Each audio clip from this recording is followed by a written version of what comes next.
I'll get to it.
Terry's chit-chatting with us. Yeah.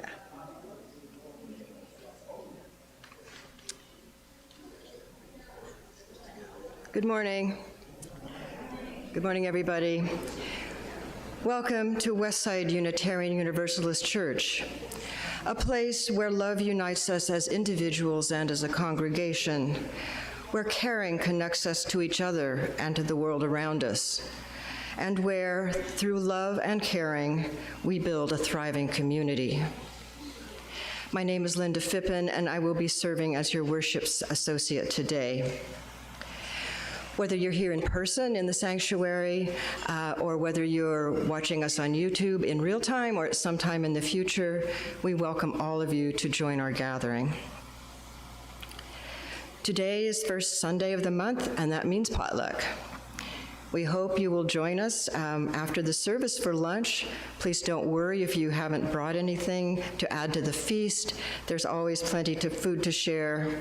There will also be opportunity for conversation and, of course, coffee. It wouldn't be a UU gathering without coffee.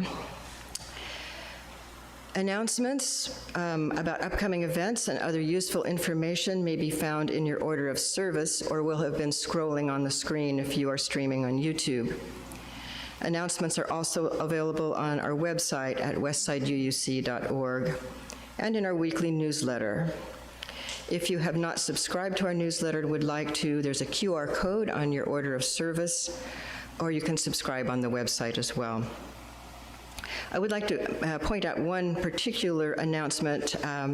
It's coming up in September, which will be sooner than we probably think it could possibly be. And that is Spirit Quest. That's a gathering of in the mountains at the Great Smoky Mountain National Park at the Elkmont camping site. You can sign up at that if you'd like. It's the QR code on your order of service, or also in your newsletter, there's more information about it. It is $30 per person, $50 per family, and that's about it. So now I'm going to turn things over to Reverend Carol, who will sound our singing bowl. Good morning, everyone. It's good to see you all this morning. Welcome. If I haven't met you yet, I am Reverend Carol Bodeau. Whether I've met you or not, I am still Reverend Carol Bodeau. I am privileged to serve here as minister, and my pronouns are she, her, and hers. One other announcement I just want to make is just a reminder that our Earth Church is actually canceled for August and September. So many people are going to be gone in August that we don't have a critical mass of people to lead it in August. And then in September, it is at the same time as our Spirit Quest. So Spirit Quest is our September Earth Church gathering. So just a reminder about that. Also, I'm going to remind you of this in a few minutes during the sermon, but today after our potluck, or sort of towards midway through the potluck, endish through the potluck, it is Spiritual Discussion Day. So we've been talking about these topics of theological concepts. And so today specifically, if you are interested in hashing out some of these ideas in conversation that we've been talking about sin and karma, and today holiness, or if you have other theological concepts that you would like to hash out with us, we're going to do that today. So probably after we've had a chance to put together our food and things like that, I'm going to invite if there's enough of you, find me. There's a critical mass. We'll be sitting at one table. We can always go to a quieter room to discuss things a little more deeply if people are interested. So as I said, today is going to be our last service for now in this series on theological concepts to figure out what Unitarian Universalists can do with them, because we don't have the same theological framework as a lot of other traditions.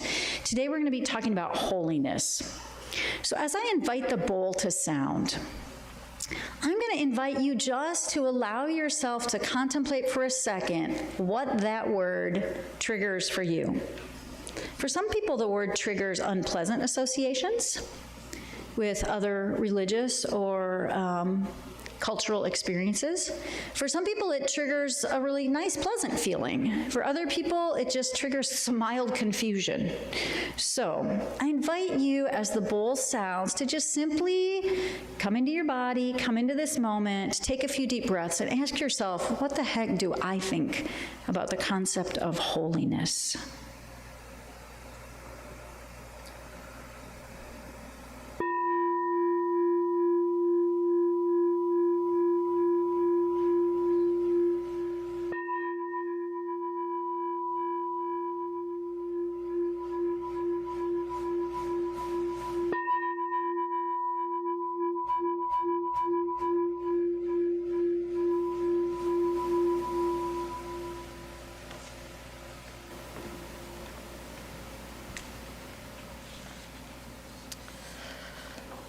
Reverend Carol's going to light the chalice this morning, and we'll also light our 2 community candles, one for the far too many dire happenings in the world, and one to remind us not to despair, for there is good in the world too.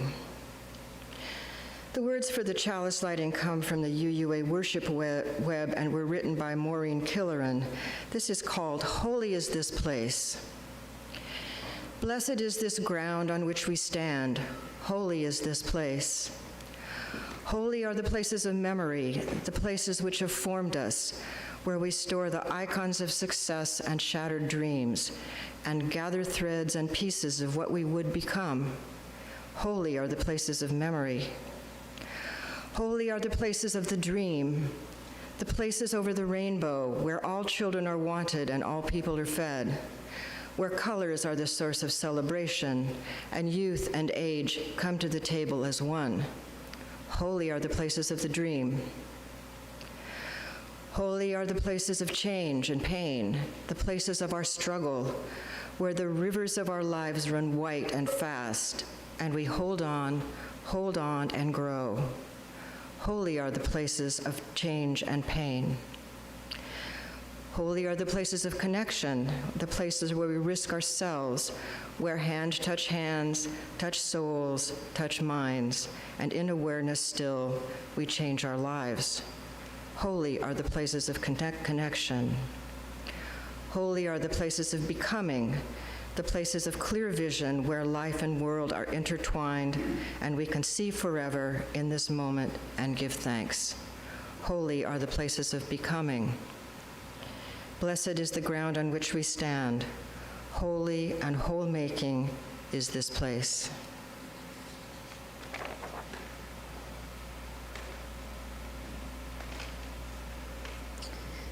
So, as I said a minute ago, over the last few weeks, for those of you who've been here the last few weeks, you'll know that we've been exploring some very traditional religious and theological concepts. We've talked about sin, and we sort of I came to a conclusion that I expressed to you. I don't know whether you agreed with me or not, but I came to the conclusion that sin is a way to describe just our very human tendency to make mistakes. Sometimes we make mistakes out of ignorance, or we act against our better judgment for some reason. We talked about karma, and I talked about that as sort of a natural checks and balances of the consequences that result from the inevitable human things that we do. So this idea of holiness is something that is deeply connected to these other two concepts.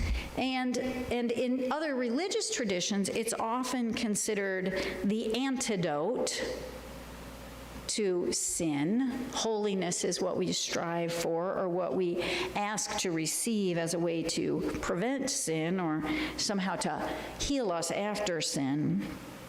But it's a concept that for a lot of Unitarian Universalists can be a bit perplexing. At best. For other Unitarian Universalists, it's just downright triggering. To say that something is holy for many non-religious people who don't consider themselves religious, they might think that it implies some sort of perhaps magic or spiritual power that they don't believe in, or that they find sort of impractical or fuzzy. That's a word that's often used. That's a very fuzzy word.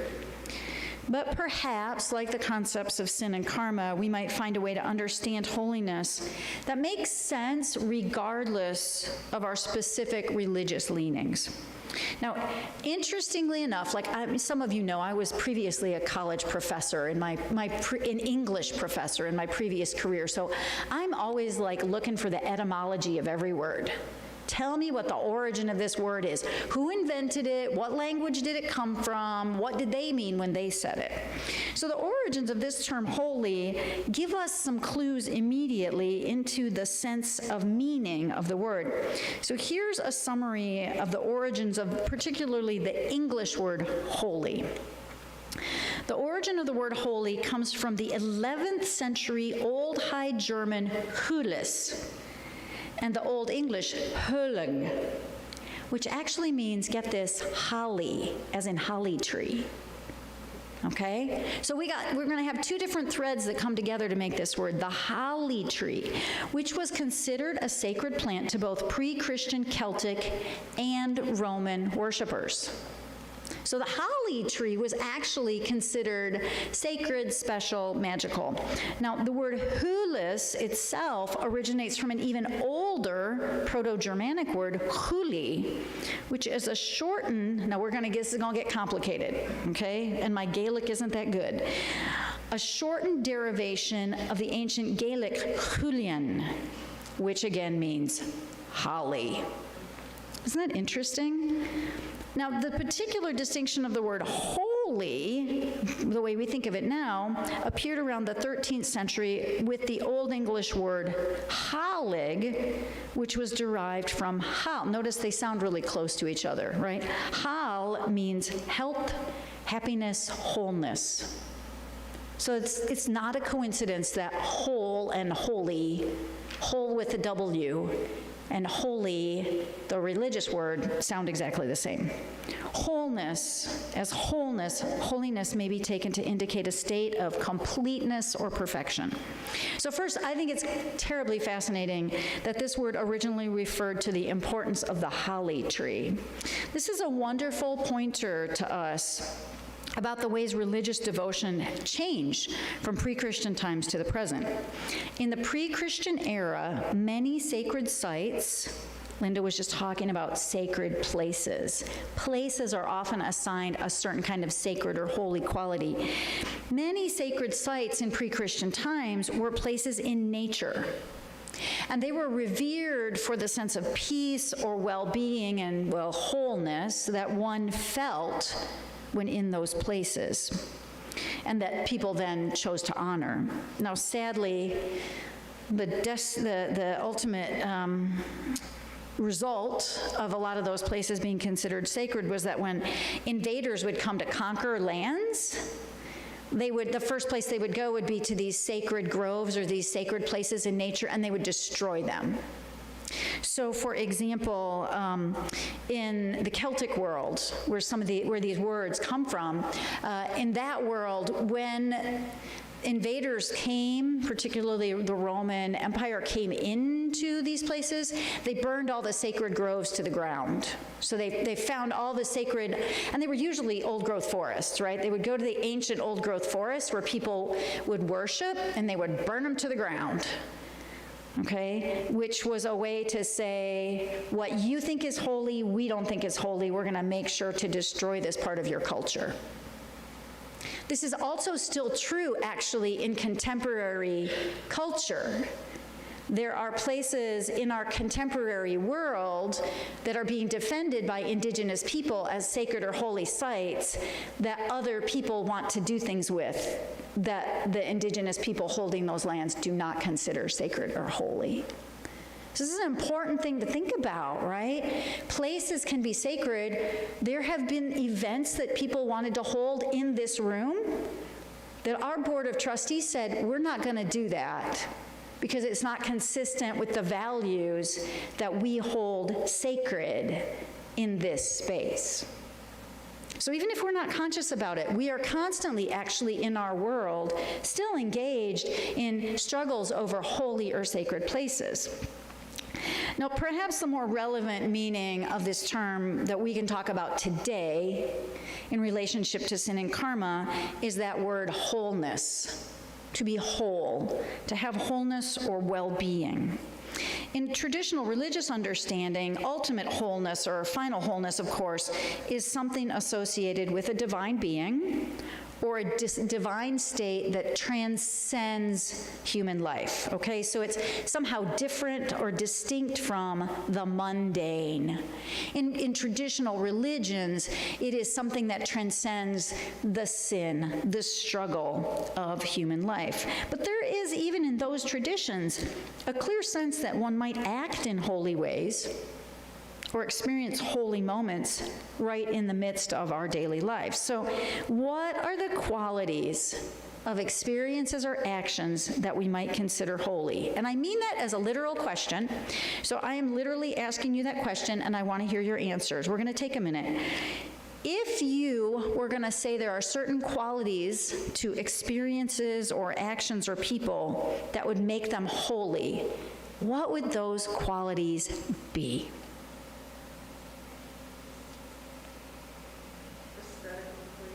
Aesthetically pleasing, okay. Compassion. Generosity. Devotion. Public service. Wisdom, okay, wisdom. Simple.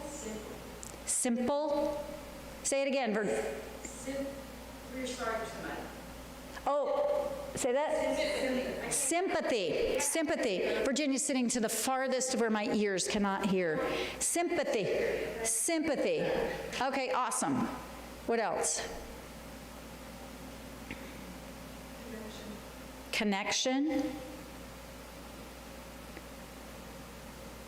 Anybody got anything else? Maybe just that The warm, fuzzy. I heard love too. Kind. Faithfulness. Now, these are kind of fuzzy words to a large, right? These are kind of fuzzy words, right? It seems to me that holiness it's a fairly nebulous and hard to define state. Everything we use to try to describe it is still kind of subjective. Bridget's is the best, that warm, fuzzy feeling, right? These are also closely linked to an equally nebulous and hard to find state that we've been talking about a lot lately that someone said, which is love, right? Somehow love and holiness have some kind of connection that's hard to define. And they're both concepts that we have a feeling for, but aren't really hard and fast. You can't pin them down. How do we know if we're experiencing love? Warm, fuzzy. How do we know if something's holy? It's a feeling. Mostly, people are going to answer these questions with subjective feelings rather than hard quantitative data. And yet they are still not only real experiences for us humans, but extremely important and deeply motivating in our choices. Think about the amount of generosity that has been performed in the name of holiness and love, and also the name of harm that has been done in human history in the name of holiness and love. These are powerfully motivating concepts, but they're super hard to define. So to me, if I'm grappling with this concept of holiness, it implies a certain kind of special, non-ordinary state of being. To understand something as holy means seeing it as having qualities that transcend our everyday, maybe we could say sinfulness, humanness, and that imbue a person or a place or a situation or an experience with a sort of wonder, awe, reverence, and this hard to define goodness. But I feel it, right? I feel it. In fact, a quality of holiness for me, one of the most important qualities of holiness for me is that it's inherently hard to define, right? There's a certain kind of mystery or awe or wonder associated with it that defies language. And yes, to be in the presence of such a person or situation or place does indeed make me feel somehow more whole, makes me feel better. It's a warm fuzzy, not a cold prickly, right? I have felt this way in Chartres Cathedral. I feel this way sometimes when the morning fog covers the pasture over the pond on our farm, or when I'm driving home and a fox runs across the road. I can feel this way when I'm listening to incredible music or when I watch a small child picking blueberries.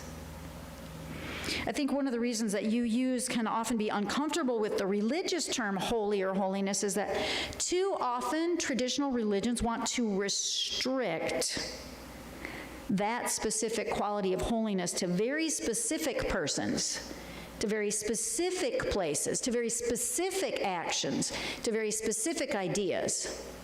And to kind of hold those hostage and say, only these things, only these people, only these ways of thinking can be considered holy. And so I think that many of us resist that. But in fact, many of us may have a very deep understanding that holiness, this quality, is actually available anywhere, anytime, in any situation. It is what I would suggest, a quality of heart and mind that we can access. Sometimes it surprises us. We're hiking up a trail and we come over a ridge to see an incredible vista, and our breath is taken away. Or we go to visit a family member and they hand us the new baby to hold, right? We can be taken by surprise, but we can also cultivate it. with practice and awareness, so that even in the most difficult and seemingly unpleasant circumstances, we can find holiness. So I want you to think about this. Isn't it true that often those we consider saints, in quotes, those amazing people, whether you're religious or not, people who are amazing, supposedly the holiest of humans, do most of their work in really awful conditions? People who are able to somehow bring that sense of awe and wonder and goodness, that feeling of wholeness, into even the most ugly, difficult, painful circumstances. It's their very ability to transcend the conditions that make them holy in the first place. So if that's the case, holiness isn't really a religious concept, although it has been made into one. Perhaps holiness is a state of being that, just like our tendency to make mistakes, is also innate to the human experience. So think for a moment of experience you've had of wholeness. Can you think of a moment in your life, maybe a place, maybe being with a particular person?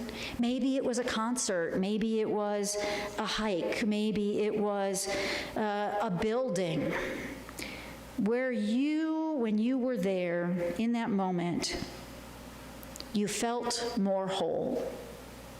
You felt a sense of peace or well-being, something that took you and lifted you out of the constant struggles and gave you access to a sense of well-being that goes beyond the day-to-day difficulty of our lives. So I've been doing a little thought experiment. You know, you wake up, those times when you wake up at 3 o'clock in the morning and your brain is just like, right? I know I am not the only person who's had the 3 a.m. experience, right? And the brain is like, I gotta do stuff. And my brain prefers to solve problems. It prefers to find ugly things to make them better. So I'm going to think about all the things that need to be done on the farm. I'm going to think about all the people I know who are struggling. and if there's nothing going wrong, I'm at a loss. So I'm at a loss. I have been doing a thought experiment lately. I woke up a few nights ago and I thought to myself, what if I outlawed a certain set of thoughts right now? What if I outlawed thinking about other people's problems? What if I outlawed thinking about my to-do list? What if I outlawed thinking about anything that's not right here, right now? And my brain was like, huh.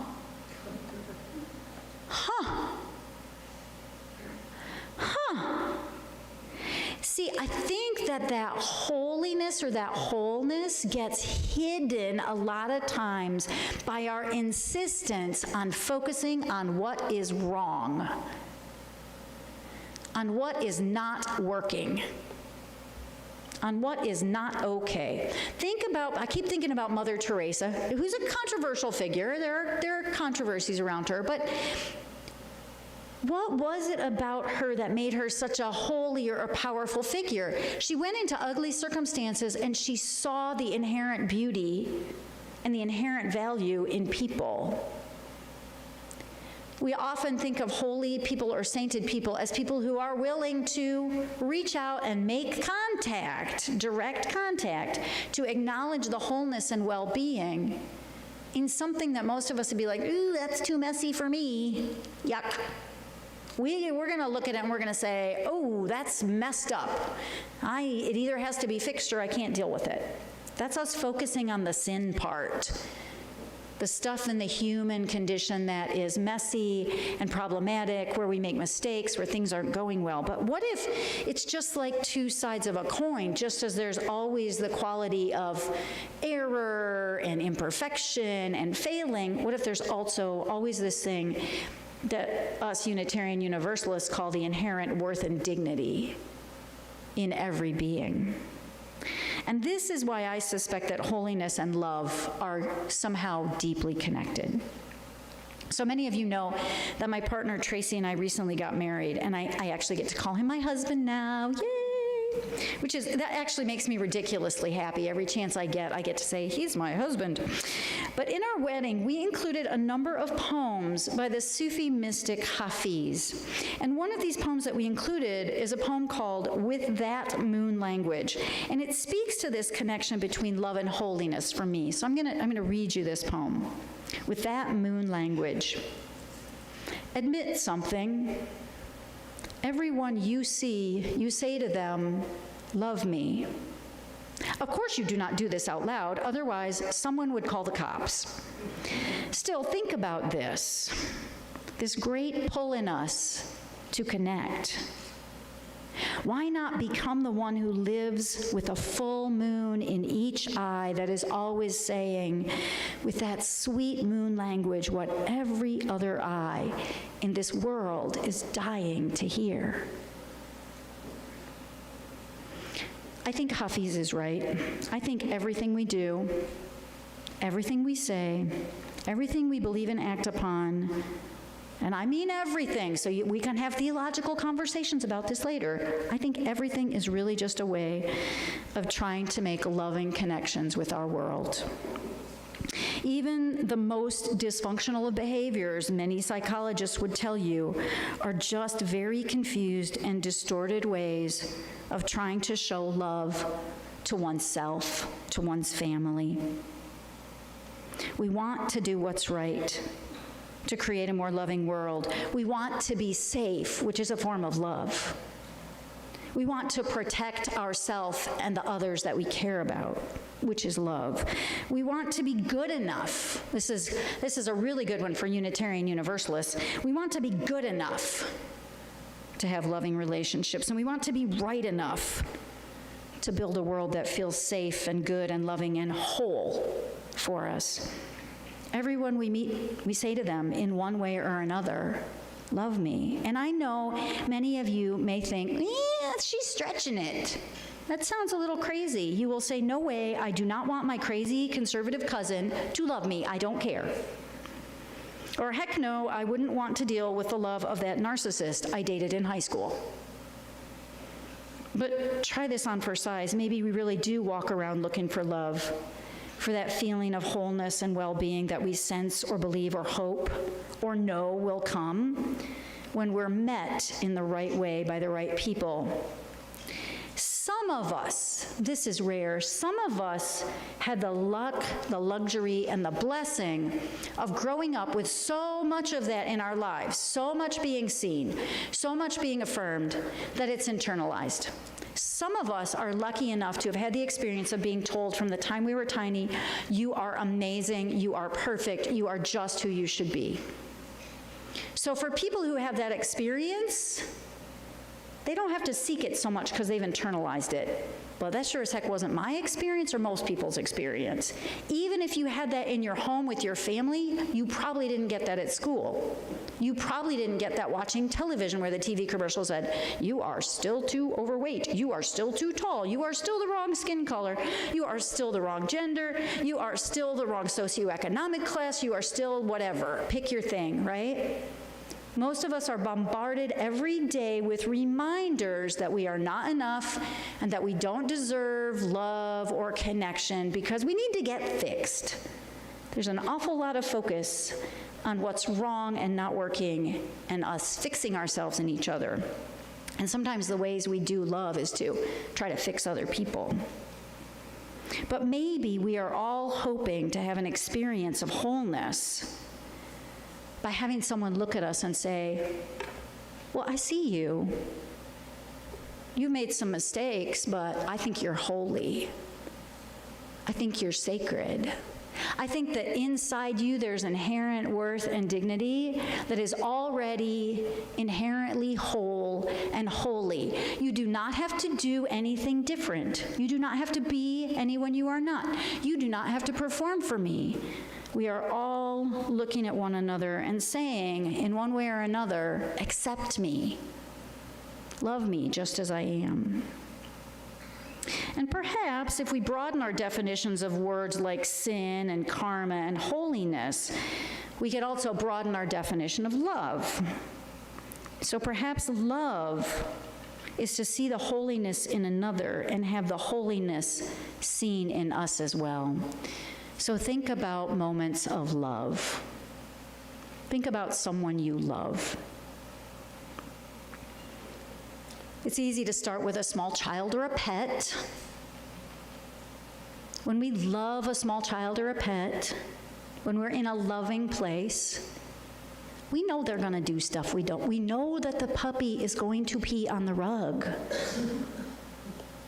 But that doesn't stop us from loving it. We see the wholeness or the perfection in the creature despite what you might call sins, right? Or a small child. Chances are good if you give them glitter, they're going to get it on your carpet. Chances are good that if you ask a small child to help you in the kitchen, things won't go exactly as you planned. But that doesn't change the fact that you feel love for them, right? So perhaps love, and when you have felt loved or when you've fallen in love, often when we say I've fallen in love, there's this warm, fuzzy feeling of being met, of being seen. That person just gets me. They just get me. I just get them. So perhaps love is to acknowledge, to meet, to believe in, and to affirm that something good, that something whole, that something right in another person, no matter how many mistakes or errors they ever make. This can be easier to do, like I said, with small creatures. It can be really easy to do with places that have natural settings, right? It's really easy to say, oh, that forest I love that forest, or I love that mountain because it's probably not going to disappoint you. It's much harder to do with humans because at the same time that humans have these qualities, they also make mistakes. So we're left, as we complete this short series on theological concepts, with this sort of balance that we have to handle. And isn't this sort of the crux of the human experience? Each of us has this inherent worth and dignity. For some, it is harder to access that because nobody ever saw it in them. Right? Each of us have it. We each have a certain kind of holiness, and at the same time, we are all going to make mistakes. We're going to err. We're going to do things that have consequences. And often, we will define ourselves as one or the other. Well, I'm a good person because fill in the blank. Well, they're a bad person because fill in the blank. But the truth of the matter is, each of us is a mix of both. I am reminded of a conversation we had a few months ago about the Enneagram Prison Project. Some of you will remember this, but I'll remind you of it. There is a program that it's run, it started in the San Quentin prison, and it's a program where the Enneagram, which is like a personality tool, is used to support people in San Quentin, and now it's spread to a bunch of other prisons and jails around the world, where they use this personality tool to say to people, what's your innate wholeness? Who are you? And were you allowed to express that as a child? And invariably, what you discover is that the distortion and subversion and suppression of that innate wholeness leads to behaviors that are destructive. So the people who have worked with this program, so one of the gentlemen that I met when I was at this conference meeting some of these people, one of the gentlemen who was there speaking about this, one of the ambassadors, had been on the FBI's most violent offender list, had engaged in some of the most heinous acts we can imagine as human beings. And when someone went into the prison and looked at him and said, I know those were just actions. I see you. I see your wholeness. What happened? He transformed his life. He left San Quentin. He is now a pastor. He does incredible work in the world. And he goes back into the prisons and he helps other people find their wholeness and their holiness, and helps them understand how the suppression and the distortion and the repression of that wholeness and holiness led to them making choices that were harmful to themselves and others. So, see, the thing is, the guidance to love sounds fuzzy, but it's very practical. It's very real. It has very real consequences. And that, I think, is why it is now put at the center of our faith tradition. That is why our new statement of the purpose of Unitarian Universalism is to transform the world through liberating love. Because when we think of ourselves or someone else as inherently bad or broken, inherently wrong, we have shut the door on their wholeness and our own wholeness and our ability to connect. So, it is a radical act to seek out the whole or the holy in each person and circumstance we encounter. So let's maybe do an experiment with that. Maybe it's easy to focus on sin, mistakes, what's going wrong, and those have consequences that require our attention. But maybe we can also focus equally on the holiness of those persons and circumstances that we see as broken or wrong. The Enneagram Prison Project makes a point of going to places where one would say the least holiness exists and finding it, and opening the door, liberating people to find it in themselves and transform their lives. Perhaps we can do this too. Perhaps we can focus on the holiness in ourselves and others while encouraging growth and self-awareness about the errors and mistakes we make. Perhaps we can practice forgiveness, compassion, generosity, while still helping one another be accountable, making amends, correcting errors. And maybe we can remember that each one of us wants to feel whole. The things we want to change in the world are things that frighten us because they threaten our sense of wholeness or well-being. But maybe the path is to see more wholeness. Everyone wants to feel that. Everyone wants to know love and to be seen as bigger than our limitations, to be seen for our potential, who we might become. And it isn't just mushy, do-gooding, or Pollyanna-ish thinking. We do better when others believe in us, when others support us figuring things out. Isn't it true that we will say, they'll love me even though I did blah, blah, blah? The people who love me are the ones who won't dump me when I make a mistake, won't walk away when I mess up, love me despite my flaws. We have an opportunity in front of us in a world that is struggling and in a time that is going to be challenging to be the ones who choose to see holiness wherever we can. We have the opportunity to forgive, to be kind, to be generous, to be of service, to take steps in new directions, and to encourage that in others. So I hope that perhaps in this way, we can make the world just a little bit more of a place where people, all of us saying, love me, get the answer, okay. Not a list of reasons why we can't. May it be so. So one of the things we do here to show love and kindness and compassion is to be with each other in the struggles and in the victories. We share our joys and concerns in this community as a way of saying, whatever you're going through, you know, we're here for it. So if you happen to be with us virtually online, Bridget's going to pull up the chat on her phone. And so if you have a joy or concern you want to share, go ahead and type that in the chat.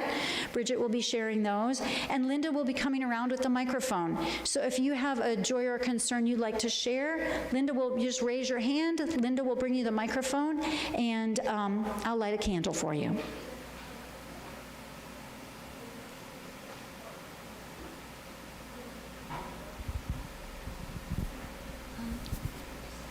I'm very happy to say that me and Kay are now engaged.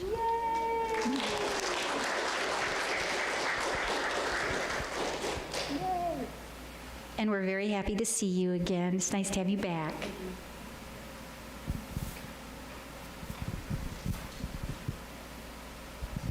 I'm Leslie, and my second great-grandchild was born this week, and he is a little boy, which is unusual for our family. So we're glad to welcome Gino Ortiz.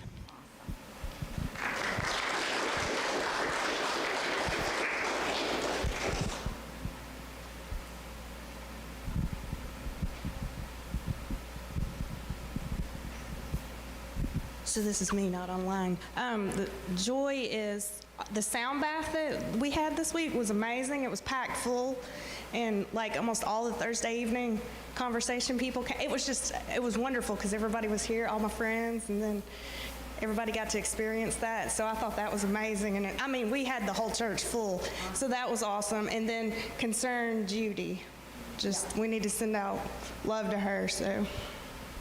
Yeah. The concern is for Judy Burgett, whose health is declining.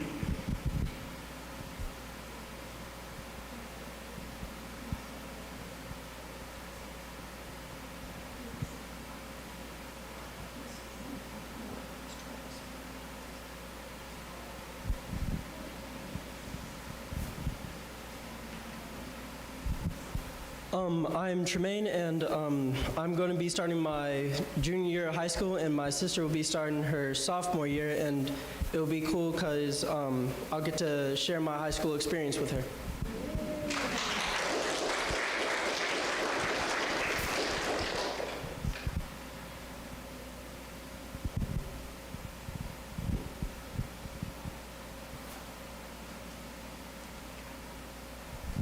I'm Ray, and I just started my teaching career as of Thursday.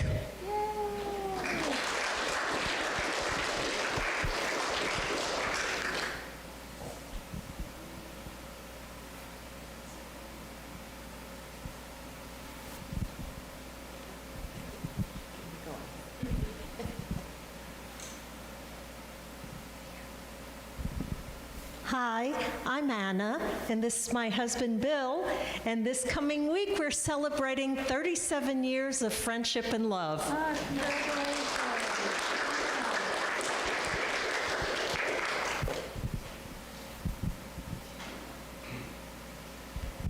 I'm Jerry. I had an unusual joy yesterday. As some of you know, I've been involved with the Boy Scout troop for many years. And yesterday I went to an Eagle Scout Award ceremony for 3 brothers, the Harris boys, who all finished their Eagle Scout projects and were awarded the Eagle Scout Award yesterday. But what's really unusual about them is they are 3 kids of quadruplets. Fraternal quadruplets. They have a sister. And one of the traditions at Boy Scout ceremonies is that the new Eagle Scouts give what they call mentor pins to people who mentored them along their way to Eagle Scout. And they gave out a lot of mentor pins to various adults who helped them in their career in scouting. But the thing I thought was really coolest and very loving was they gave a mentor pin to their sister. And I'd never seen that done before.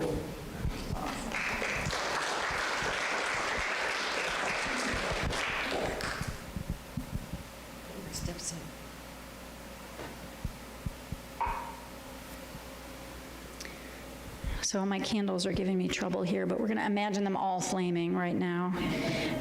I want to have you imagine one last candle. It's going to sound hokey. I want you to imagine the candle that lives inside of you. Inside each of us, there is a light. You know, we sometimes sing, "This little light of mine, I'm gonna let it shine." Inside each of us, there is something magical, something sacred, something special, something unique, and something holy. We are often a little afraid to show that. And we are also often afraid to see it in other people. So imagine with these candles, the candle that lives in you. your own holiness. You carry that with you wherever you go, and you always have the opportunity to make any moment holy or sacred for yourself or another person at any time. We strive to be a community that does things in the world to promote that feeling of well-being and wholeness. We call these our justice and generosity actions. We have lots of ways we do that. I always say you are more than welcome to contribute financially to this institution.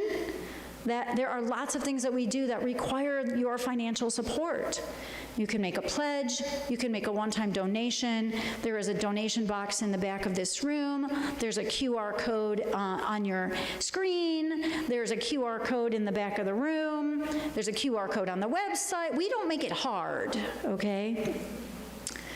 But there are lots of other ways we do this too. There are things that we do. Currently, we're supporting the UUA. I want to give a big shout out, a big thank you to everyone who showed up last Tuesday. I specifically want to thank Jerry Thornton and Dave Goforth, who drove the big truck to pick up some new furniture. We had, I think, about 15 or 20 people here on Tuesday doing service to make this space feel better for all of us. We brought some new furniture that we had purchased at some antique stores and they took away a 15-foot U-Haul filled with stuff that we no longer need that all went to Carm. So if you were here or if you helped out in any way, thank you. Let's give all those people. We got some painting done. We got an enormous amount of work done. And Yetta is going to share a little bit about what the Green Sanctuary team is up to right now. Give us a little bit, I think that's what you're going to do, a green moment about what that part of our service work is doing right now.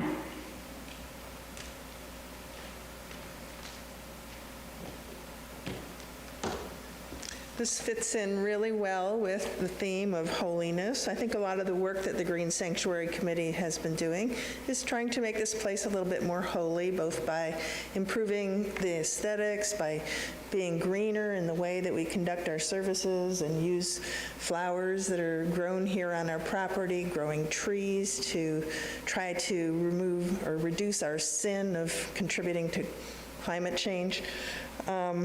But there are a few things you might not know that we're doing, and one is that we are trying to get accreditation from the UUA for our Green Sanctuary effort, and so we're getting ready to submit a plan that everybody will be reviewing. We have a meeting on tomorrow night at 7 o'clock if anybody is interested here at the church.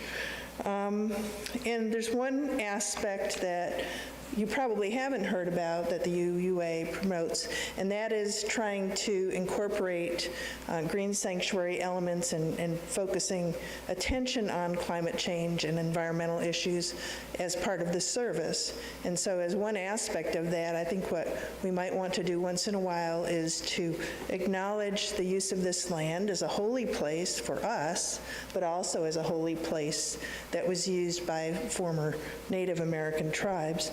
And in particular, the land on which we live and that we find holy was part of the traditional territory of the Tsalagi peoples, the Cherokee bands, and also the Tsoyaha peoples. I'm not sure if I'm pronouncing that correctly, the Yuchi of Muskogee Creek. And so we acknowledge that we are sharing this holy place. Acknowledging that this place was sacred even before we got here is a really important way to honor and see the holiness in existing Indigenous peoples and communities that often feel not affirmed and not validated and not recognized. So thank you for doing that. We're going to close our service with a song. Anybody in the choir who wants to come stand up in front and bravely sing towards the congregation so that you and them, we're going to, but you can stay seated. You do not have to stand up for this. We're going to sing number 1008 in that Teal hymnal, When Our Heart is in a Holy Place, which is about connecting ourselves with others to create holiness.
So I'll invite you, if you are so inclined, to stand.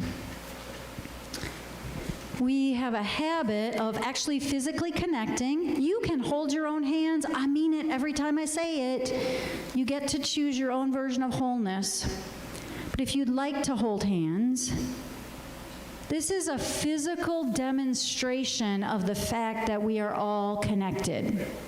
We walk around the world most of the time not making eye contact with other people, not touching them, not actually looking at them, not actually acknowledging their presence.